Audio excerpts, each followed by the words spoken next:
Benar Tuhan, tidak satupun manusia yang dapat menolong kami sepenuhnya.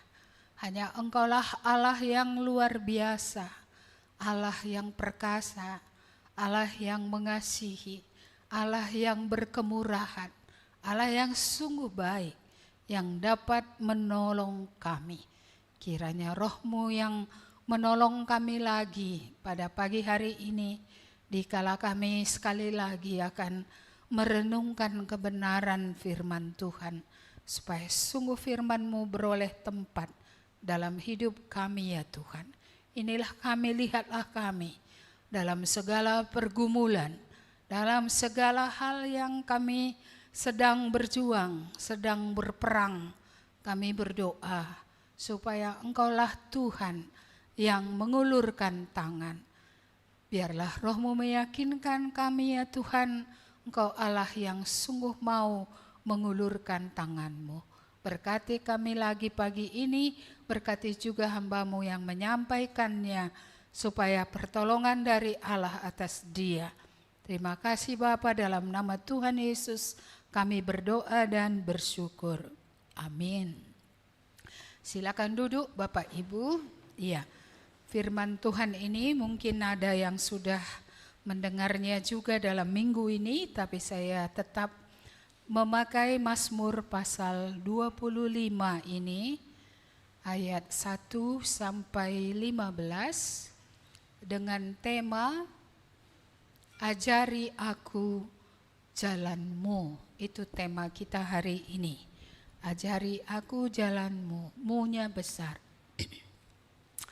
Mari kita melihat dan membacanya. Ini Mazmur yang Daud. Saya akan bacakan untuk kita. Boleh ikuti dalam hati ya. Kepadamu ya Tuhan ku angkat jiwaku. Allahku, kepadamu aku percaya.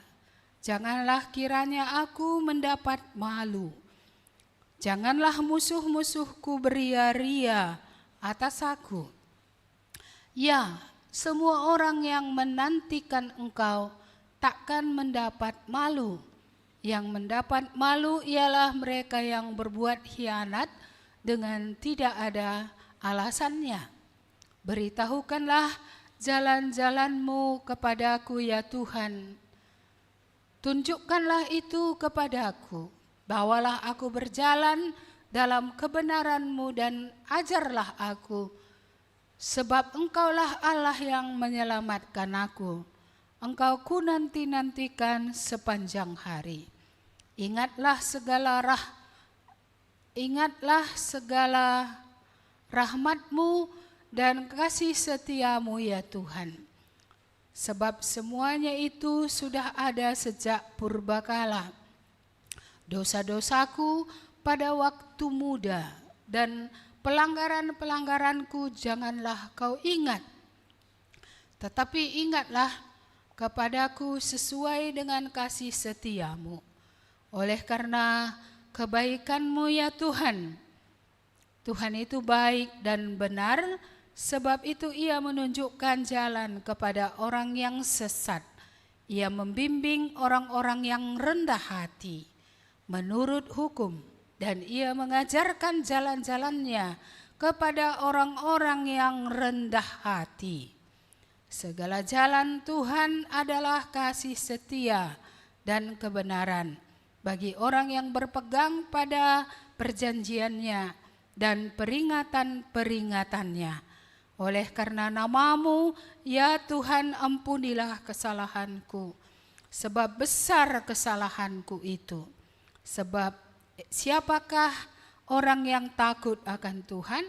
Kepadanya Tuhan menunjukkan jalan-jalan yang harus dipilihnya.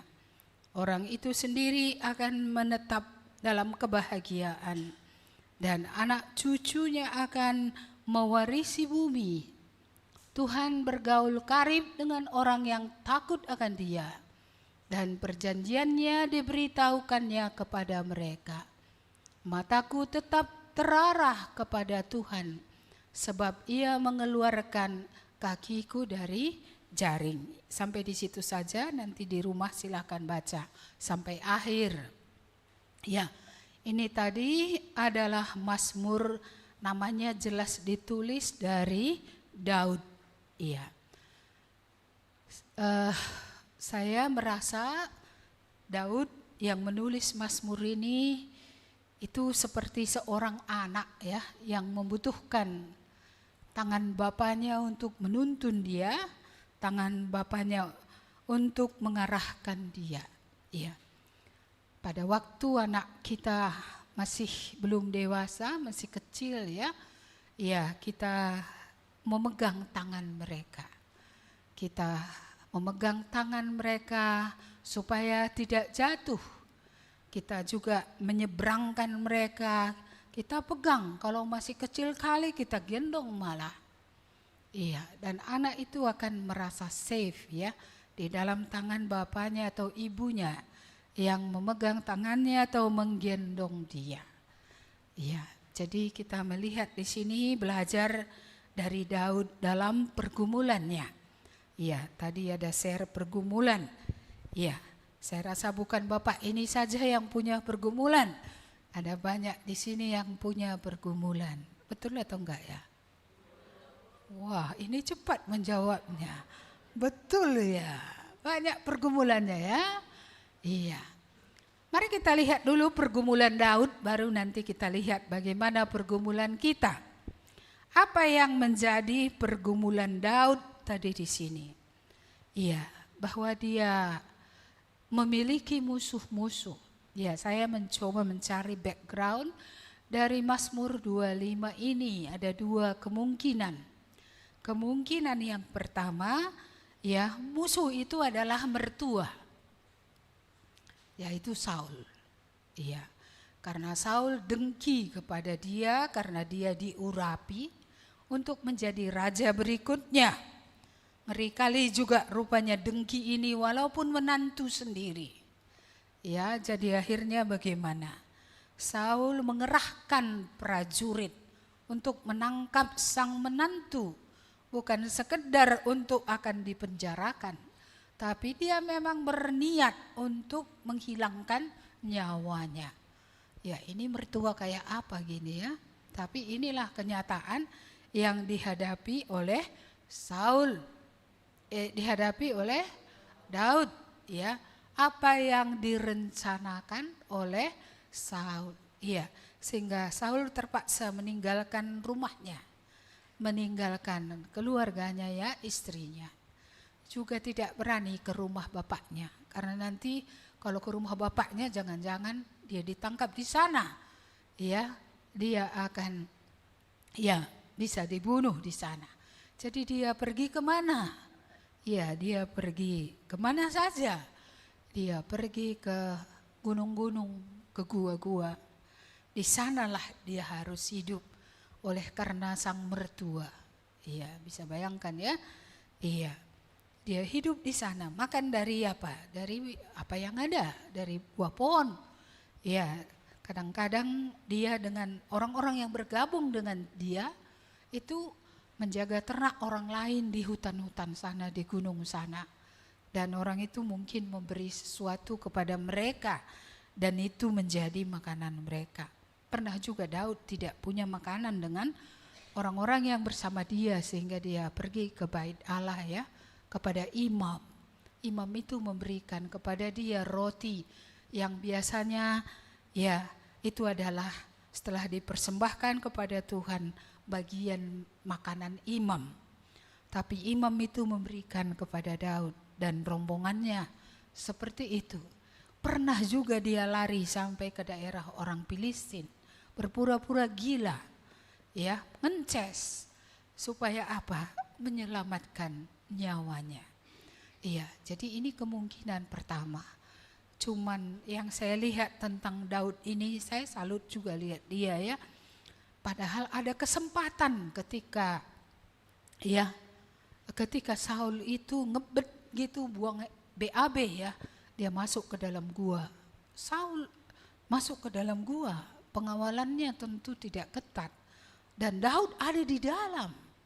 Dia Ada tombaknya, ada juga orang yang bersama-sama dengan dia. Jadi orang yang bersama dengan dia bilang tikamlah. Ya, maka masalahmu selesai. Ya, tikamlah. Tapi dia tidak mau mengotori tangannya.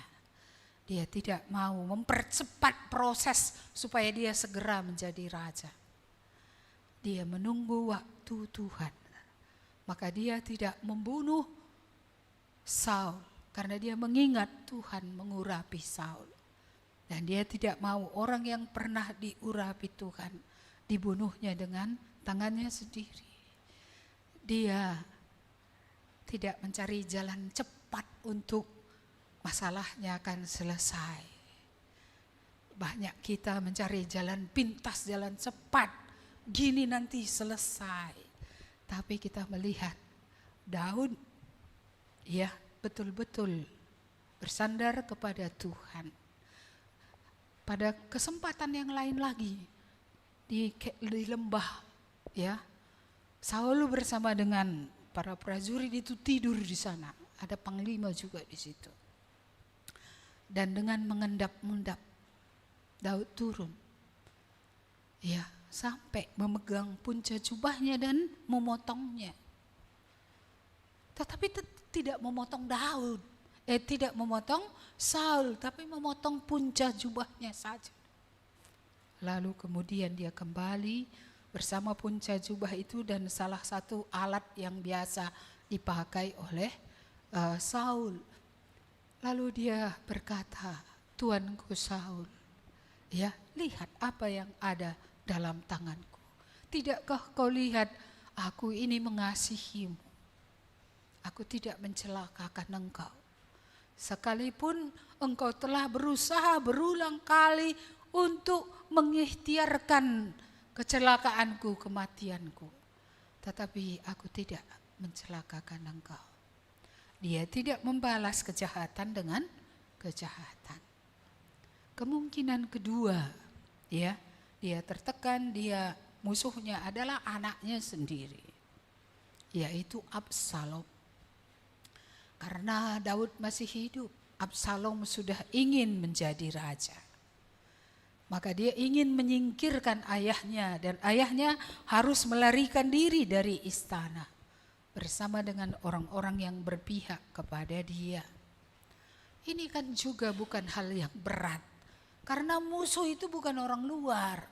Kalau orang Filistin tadi kan masih mudah menghadapinya. Tapi ini anak sendiri yang mau untuk bapaknya ya runtuh. Ya, artinya tidak lagi duduk di istana. Dia mau menggantikan bapaknya. Bapaknya masih hidup ya. Iya. Dan Daud terpaksa melarikan diri bersama orang-orangnya keluar dari Yerusalem. Ya, ada orang-orang yang setia kepada dia, mengantarkan makanan ketika sudah di luar Yerusalem sana. Mengantarkan gandum, karena kalau melarikan diri kan gak sempat bawa persiapan. Tapi ada orang-orang yang memperdulikan hidup Daud dan orang-orang yang bersama dengan dia. Iya, jadi kita melihat ini juga hal berat. Anak yang berontak kepada bapaknya. Ini enggak mudah ini. Ya. Jadi apa yang dikatakan oleh Daud, saya senang dalam bahasa Indonesia ini, bahasa Inggris tidak seperti ini ya. Pada ayat yang pertama. Kepadamu ya Tuhan, ku angkat jiwaku. Kita sering mendengar, ku angkat tanganku gitu ya. Secara fisik orang mengangkat tangan kepada Tuhan. Tuhan, tolonglah aku. Bukan salah itu. Tapi kita melihat karena masalah Daud ini kan bukan lahiriah saja. Ini adalah masalah yang berhubungan dan juga dengan jiwanya. Karena mungkin sudah letih jiwanya. Sudah capek dia. Sudah lelah. Tidak ada perubahan dalam diri Saul. Ya, Absalom pun entah yang manapun dari antara mereka. Tidak ada suatu perubahan yang terjadi. Iya, jadi kita melihat jiwaku kuangkat kepadamu.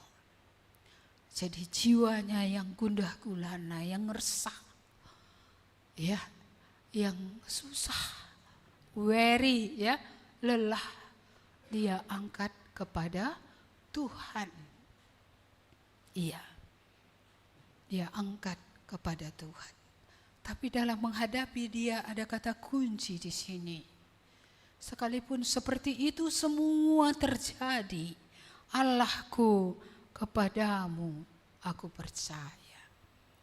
Ini saya rasa merupakan kunci. Kepadamu aku percaya. Artinya segala yang dilakukan oleh musuh ini tidak membuat imannya hilang. Tadi pagi mungkin belum sempat baca ya renungan yang saya buat tadi pagi. Simon, iblis sudah menuntut untuk menampi kamu. Sebelum ayam berkokok, kamu sudah menyangkal aku 3 kali. Tapi ada di tengah-tengah sebuah kalimat. Aku telah berdoa supaya imanmu tidak gugur.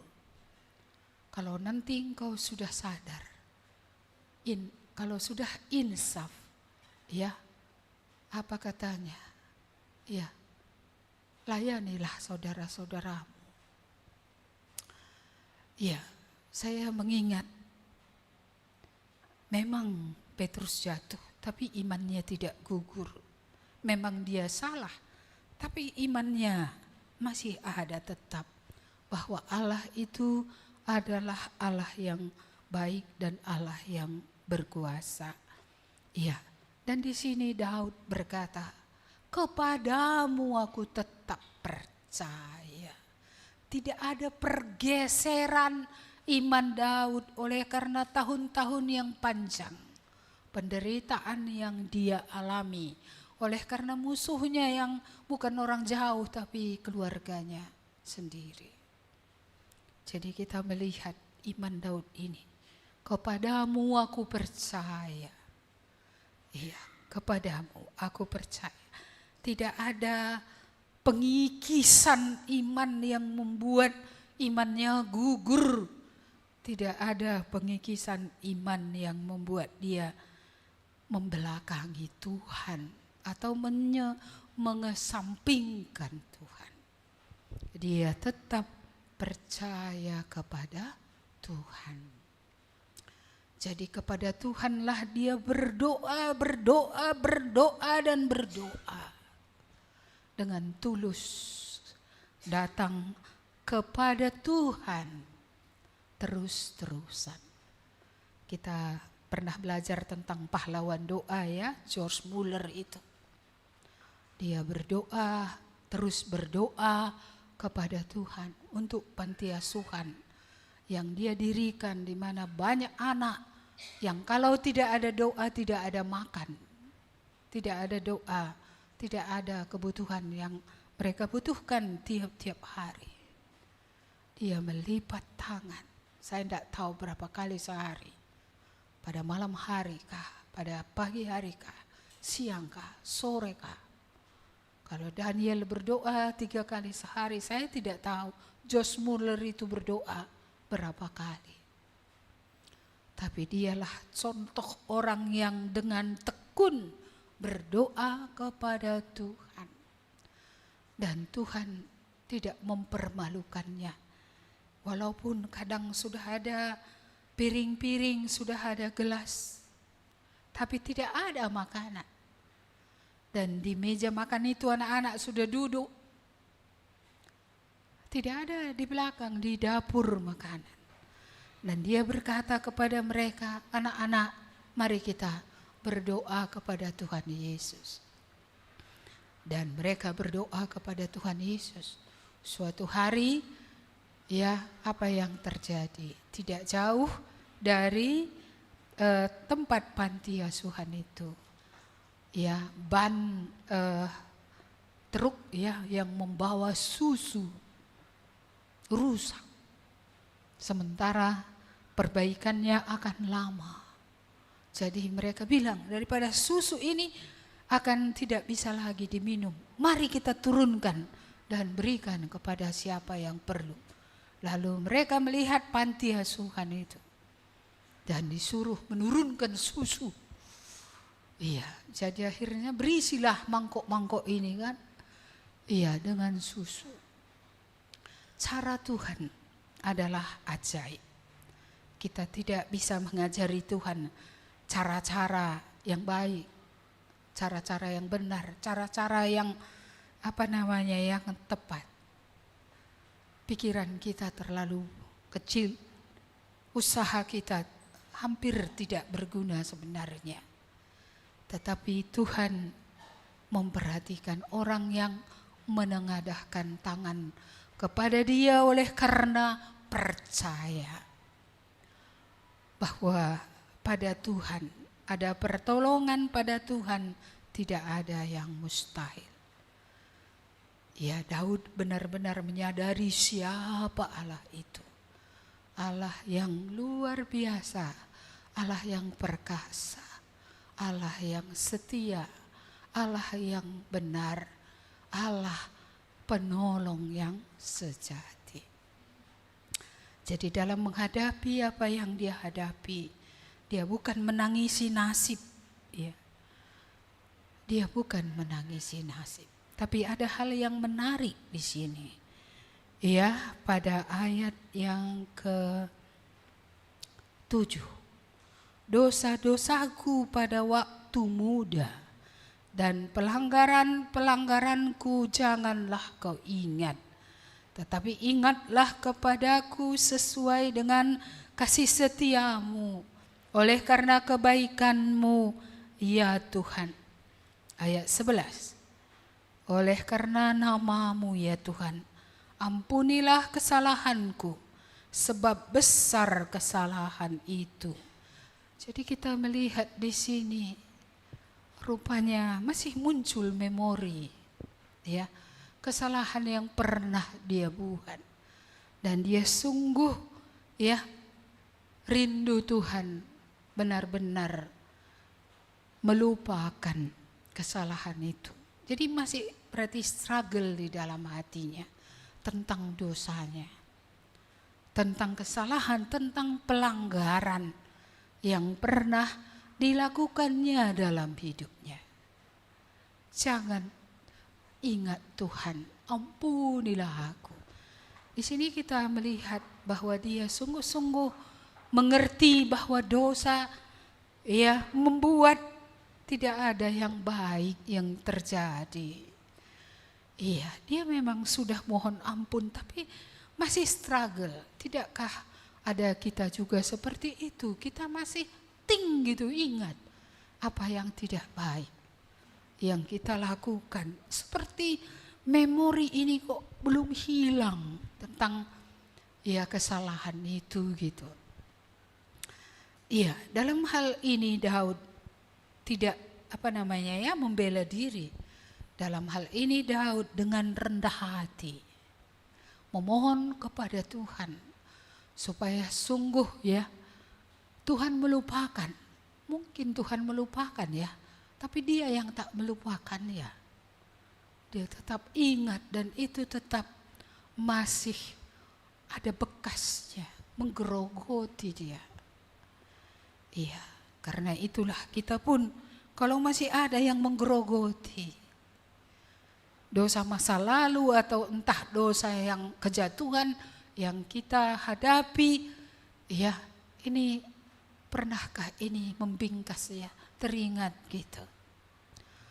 Pernahkah kita merendahkan diri, Tuhan, lupakanlah segala kesalahanku, ampunilah segala kesalahanku.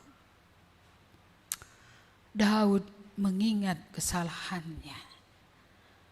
Padahal, ya, itu sudah terjadi pada masa muda, berarti dia nggak muda lagi di sini. Ya, dan mungkin bukan saja kesalahan pada masa muda juga saja, tapi ada kesalahan-kesalahan yang lain, ya. Bagaimana dia menghitung tentara itu, merasa hebat di situ. Ya, saya tidak tahu apa yang diingat oleh Daud pada masa itu? Ataukah bagaimana dia tidak menjadi teladan bagi anak-anaknya?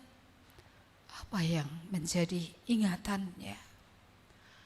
Karena kita tahu, karena perbuatan hidup Daud, anak-anaknya tidak bisa menghormati dia, tidak bisa menghormati Tuhan juga. Pengampunan dosa memang ada, tapi apa yang ditabur ini kadang masih lama bekasnya, itu akan hilang. Masih harus dituai akibat-akibat dari perbuatan itu. Sama seperti seorang anak, jangan nakku lari ke pasar. Dia berlari ke pasar, ditabrak dia, patah kakinya. Dia sadar akan kesalahannya. Dia mohon ampun kepada orang tuanya yang sudah mengingatkan dia. Bahkan dia mohon ampun kepada Allah. Tapi apakah patah tulangnya langsung bersatu? Masih ada yang harus dituai. Itulah sebabnya betapa kita harus hidup di bawah tuntunan Tuhan. Karena kalau kita tidak dituntun Tuhan, maka banyak yang harus kita tuai. Sehingga penderitaan kita, entah kapan berakhirnya. Syukurlah kalau yang ditabur, yang kita tuai itu selesai ketika kita masih hidup, tidak ada lagi yang harus kita tanggung. Syukurlah. Tapi kadang-kadang bisa juga itu harus kita tanggung seumur hidup kita, sekalipun Tuhan sudah mengampuni. Karena kasih setia Tuhan, panjang sabar Tuhan, membiarkan kita, memberikan kepada kita pengampunan. Tapi akibat dari apa yang kita tabur, kita harus menuainya selama hidup ini. Karena itu bagi yang masih muda ini, beware, waspada, berjaga-jaga dalam semua yang kita buat, supaya tidak kita terlalu lama menabur, menuai dari bekas apa yang kita pernah taburkan. Pengampunan Tuhan itu ada? Ada. Tuhan benar-benar melupakan? Sejauh timur dari barat akan kujauhkan kesalahan-kesalahanmu. Tapi kaki anak yang dilanggar mobil tadi tidak terker menyatu dia. Harus bawa ke rumah sakit, dioperasi, spark, dan lainnya, nggak tahu kapan sembuhnya. Kita yang sudah tua ini udah banyak kita tabur kan gitu kan. Apakah kita menderita hari ini karena kita menuai? Bolehkah kita memohon ampun kepada Tuhan? Boleh. Apakah Tuhan mau mengampuni? Tuhan mengampuni. Tapi masih ada hal-hal yang harus diselesaikan, harus dihadapi sampai nanti genaplah waktunya, nggak ada lagi bekasnya, nggak ada lagi yang harus kita tuai. Saya senang dengan Daud ini karena dia benar-benar menyadari, Tuhan, jangan ingat-ingat dosaku, ampuni aku Tuhan. Ampuni aku. Saya tidak tahu apakah kita pernah berdoa supaya, karena kita masih mengingatnya, pernahkah kita berdoa, lupakanlah Tuhan dosaku itu. Bisakah engkau enggak perlihatkan lagi itu di hadapan mataku, di dalam pikiranku, karena pengampunanmu. Kalau pernah di masa lalu kita menonton pornografi, itu gak secepat itu hilang ketika kita mohon ampun. Berapa lama baru memori itu betul-betul hilang. Iya, ketika kita melakukan hal-hal yang tidak berkenan kepada Tuhan, hilangkah memori itu? Iya, kadang tidak langsung hilang. Butuh waktu, diberus dengan apa? Dengan firman Tuhan, dengan pertolongan Roh Kudus. Sehingga ketika kita dalam masa-masa, kan ini masa tekanan yang berat, malah dosanya yang diingatnya kan. Iya, ketika kita di bawah tekanan, ini tidak akan muncul ke permukaan. Tapi kalaupun muncul, mari kita dengan rendah hati seperti Daud memohon pengampunan daripada Tuhan. Dalam menghadapi apa yang kita hadapi, kita butuh mengerti jalan-jalan Tuhan. Mari kita kembali ke ayat yang ketiga. Ya, semua orang yang menantikan engkau takkan mendapat malu. Yang mendapat malu mereka yang berbuat khianat dengan tidak ada alasannya. Ayat 4, beritahukanlah jalan-jalanmu kepadaku, tunjukkanlah itu kepadaku. Bawalah aku berjalan dalam kebenaranmu dan ajarlah aku. Sebab engkau Allah yang menyelamatkan aku. Engkau ku nanti-nantikan sepanjang hari. Iya, ajarlah aku. Kalau bahasa Indonesia ini dibuatnya judulnya doa mohon ampun dan perlindungan. Kalau di bahasa Inggris dia buat judulnya ini teach me your path. Ajarkanlah jalanmu kepadaku. Jadi ketika kita tertekan seperti Daud, kita mungkin tertekan bukan karena musuh tadi yang mengepung dan mau membunuh. Ya, mungkin kita tertekan oleh sebab-sebab yang lain. Beranikah kita seperti Daud juga berkata, teach me your ways, ajari aku jalanmu, kehendakmu. Saudara-saudara, tuntunan Tuhan akan diberikannya kepada siapa? Kepada orang yang rendah hati. Tuntunan Tuhan akan diberikannya kepada siapa? Kepada orang yang teachable, bisa diajar. Ada cukup banyak orang gak bisa diajari Tuhan. Bahkan dia pula mau mengajari Tuhan. Ya, dia bilang ginilah Tuhan gitu ya. Dia tidak pernah siapkan jiwanya, siapkan dirinya. Ajari aku, apa nanti Tuhan bilang, itu yang kulakukan. Ya, betapa banyaknya orang punya kuping tapi gak bisa diajari. Punya pikiran, tapi pikirannya selalu lebih tinggi. Ya, dia merasa dia lebih pintar dari Tuhan, lebih tahu dari Tuhan, segala-galanya di atas Tuhan. Semua itu adalah tidak benar. Yang benar, Tuhanlah lebih tinggi pikirannya dari pikiran kita, rancangannya dari rancangan kita. Dia lebih mengerti kita. Bahkan seperti yang dikatakan Yesus kepada Petrus, sebelum ayam berkokok 3 kali kau sudah sangkal aku. Petrus berkata bagaimana? Dengan sungguh-sungguh dia bilang, dipenjarakan pun aku mau, mati pun aku mau karena engkau. Siapa yang lebih mengenal kita?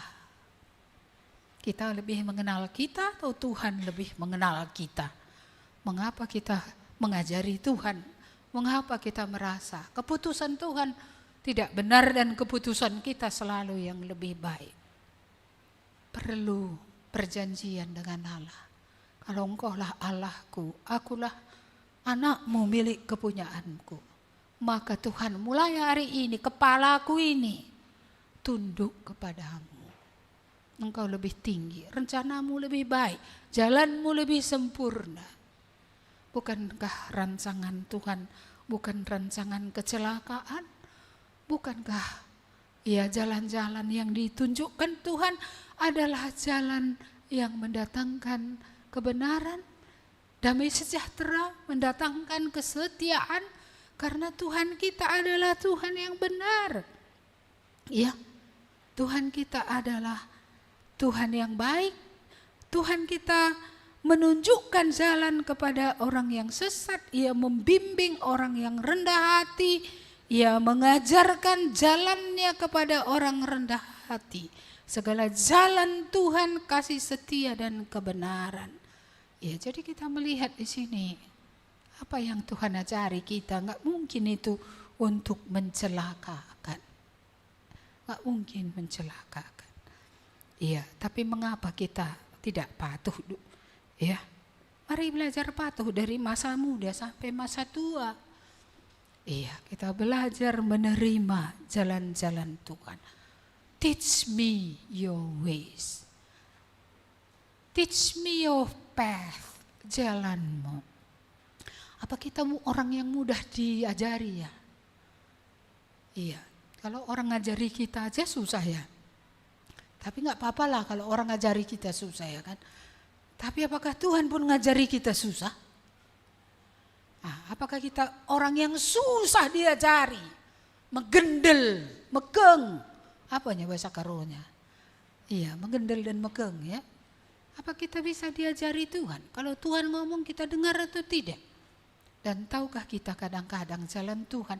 Tuhan bicara lewat orang loh. Orang-orang yang di dekat kita. Dia berbicara. Bisakah kita mendengar Tuhan bicara lewat orang itu kepada kita? Karena kita tidak akan mendengar suara dari surga lagi.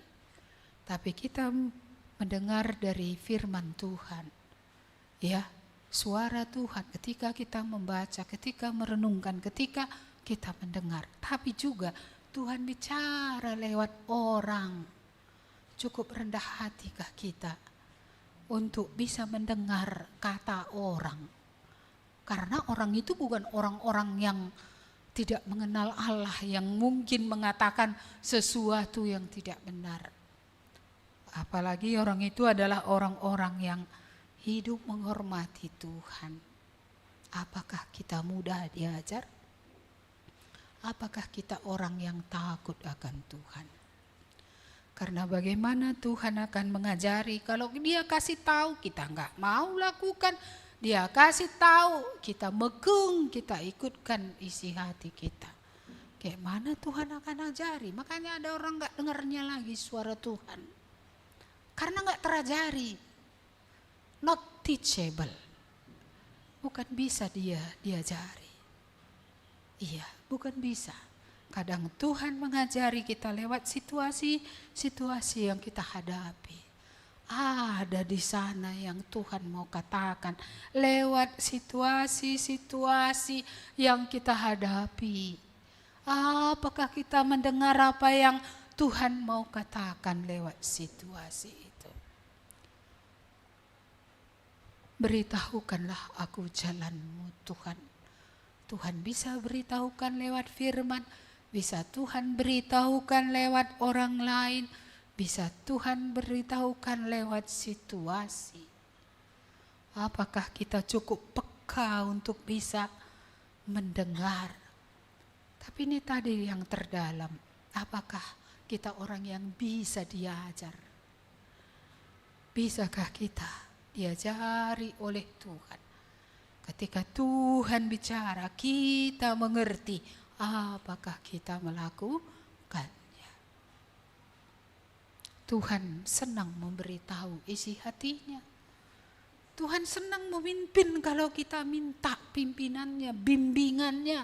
Karena memang dia Tuhan yang memang senang untuk mengajari dan membimbing kita.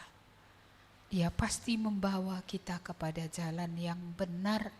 Tidak mungkin dibawanya kita kepada jalan dosa, kepada jalan yang bukan mendatangkan damai sejahtera. Karena Allah kita adalah Allah damai sejahtera. Dia membawa kita kepada damai sejahtera.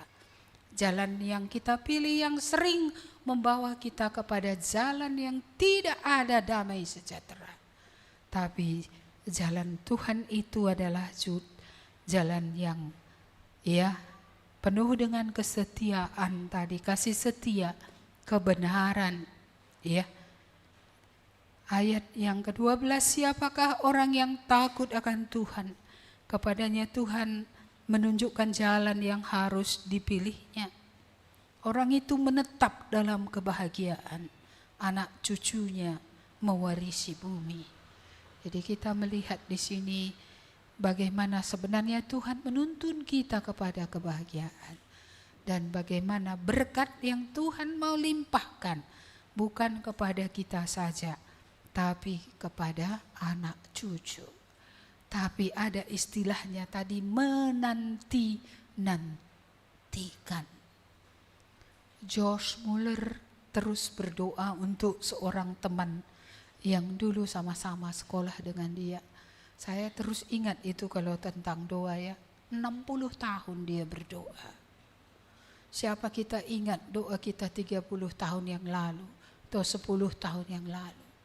Tapi dia terus berdoa dengan tekun for 60 years. Tahun-tahun panjang. Dan doanya itu kalau kita mengutip dari pemazmur, ditaruh dalam kirbat Tuhan. Dikumpulkan Tuhan. Air mata doanya itu. Tuhan tetap ingat itu. George Muller meninggal.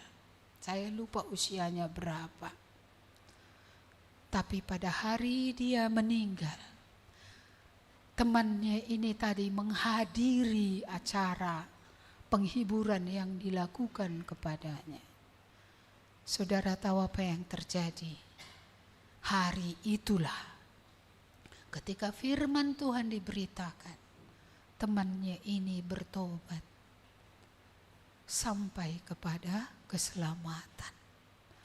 Apakah kita akan mengatakan sia-sia semuanya? Enggak. Cuma dia tidak melihatnya lagi di bumi.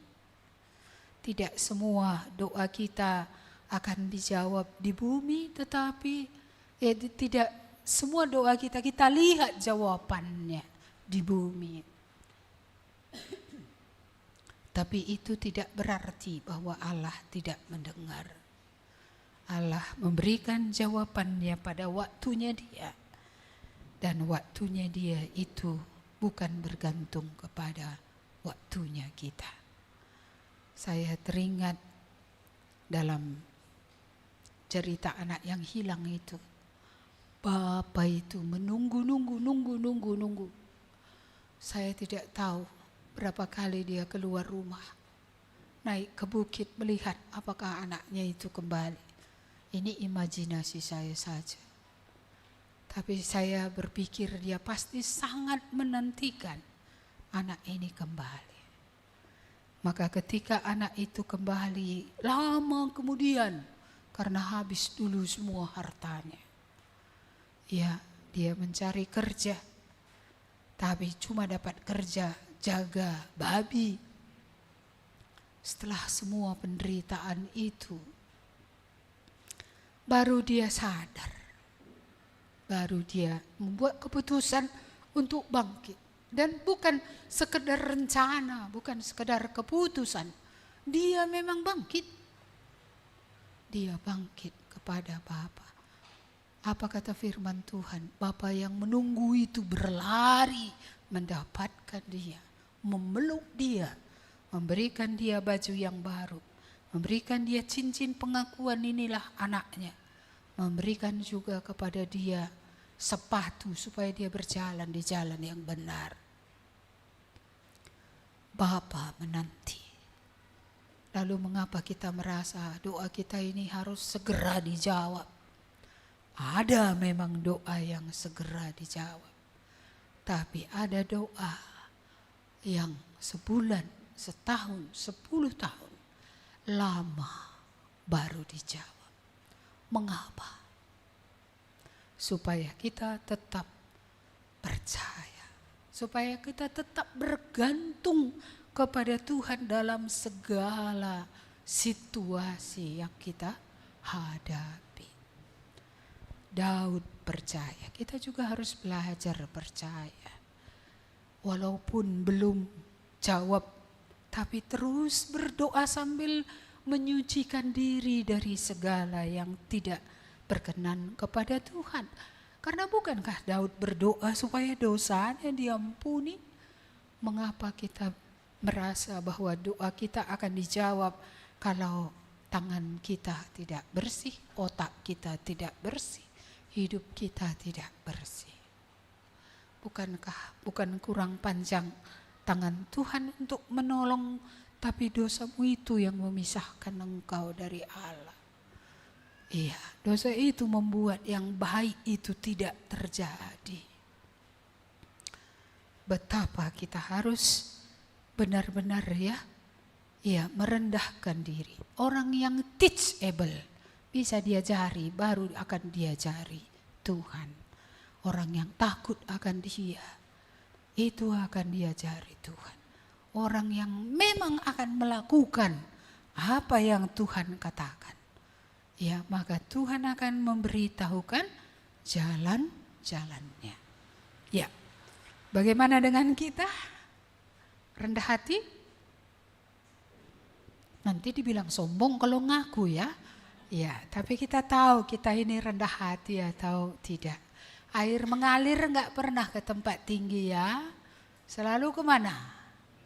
Ke tempat rendah. Iya. Apakah kita orang yang mudah diajari Tuhan? Atau megeng sampai sudah mentok baru mau Tuhan ugakin natendo. Nah, tapi sudah mentok kuran kutakal. Iya, sudah sampai seperti itu, nggak bisa lagi. Iya. Jadi mari ya, Tuhan mau memberitahukan jalan-jalannya bagi kita. Saya tidak tahu masalah apa yang saudara hadapi. Daud mencari Tuhan dan Tuhan melepaskan dia. Walaupun tidak melepaskan dia dari penderitaan itu seluruhnya. Tapi bukankah Daud tetap hidup? Bukankah dia terlepas dari perangkap maut itu? Dan bukankah dia tetap menjadi raja sampai masa tuanya? Kita melihat bahwa dia tetap diangkat, dipagari oleh Tuhan. Amin. Ya. Ya, mari kita berdiri semua.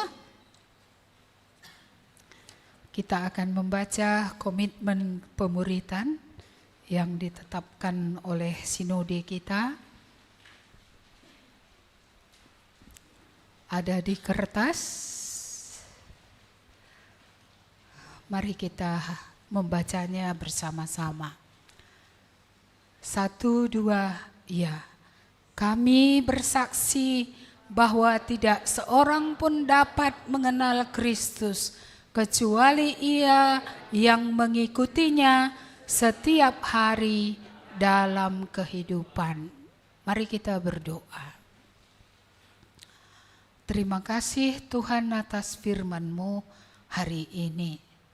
Kami belajar dari seorang manusia biasa yang sangat menderita oleh musuh-musuhnya, yaitu Daud. Bagaimana dia membawa jiwanya kepada Tuhan. Bagaimana dia tetap percaya. Dan dia juga mengingat kesalahannya. Dia mengingat apa yang telah pernah dilakukannya yang salah di hadapan Tuhan. Dan dia mengingat bahwa Engkau Allah yang penuh kasih setia. Allah yang mengampuni dan membersihkan dia. Dan dia sungguh berdoa supaya sungguh Tuhan dia bisa diampuni oleh Tuhan. Atau mungkin dia berdoa supaya dia bisa yakin bahwa benar Tuhan mengampuni dan melupakan segala kesalahannya. Kiranya Roh-Mu yang kudus membuat kami tidak melewatkan apa yang salah yang pernah kami perbuat. Kiranya Roh Kudus bekerja supaya sungguh itu semua pernah dibawa kepada Tuhan. Kami boleh ditahirkan dari semua dosa itu. Kalau Engkau mengampuninya, biarlah kami juga sanggup, ya Tuhan, untuk dibersihkan, melupakan memori atau apapun itu yang mungkin sering muncul di dalam pikiran kami. Kami mohon penyucian pikiran, penyucian hati, dan juga penyucian perasaan. Supaya kami boleh hidup, ya Tuhan, dalam jalan-jalan-Mu. Selidikilah kami, Tuhan. Apakah kami cukup rendah hati? Apakah kami orang yang mudah diajari? Apakah kami orang yang takut akan Tuhan? Karena Engkau menuntun orang-orang yang demikian.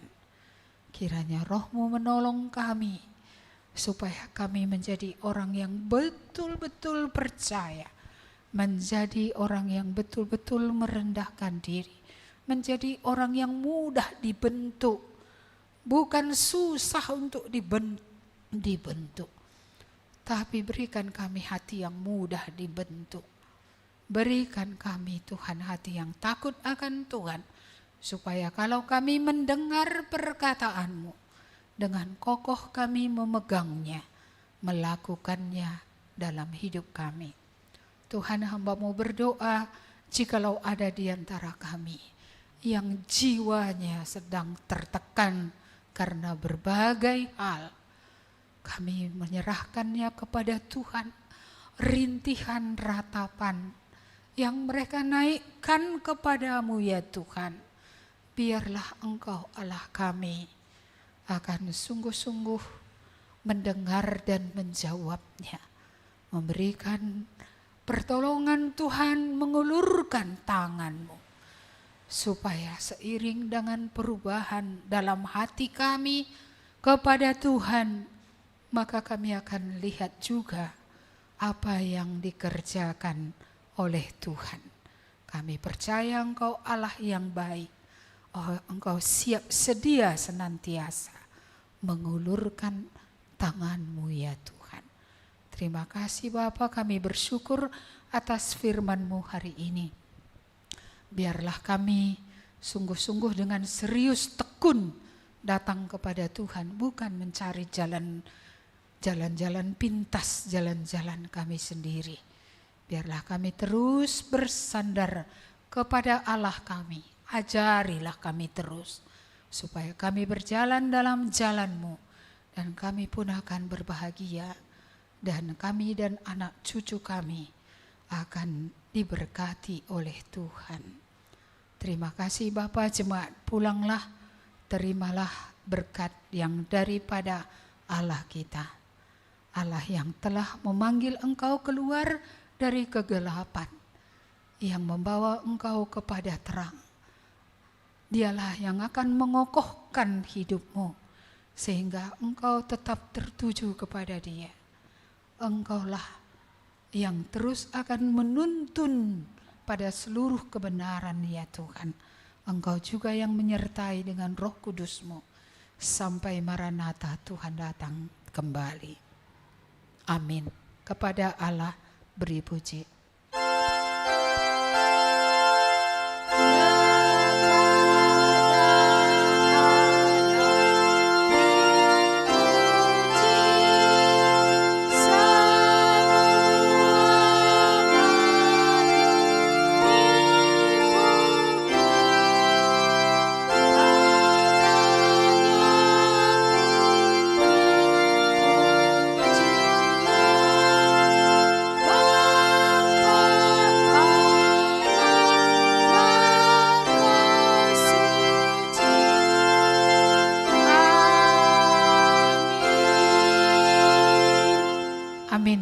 Selamat hari Minggu, Tuhan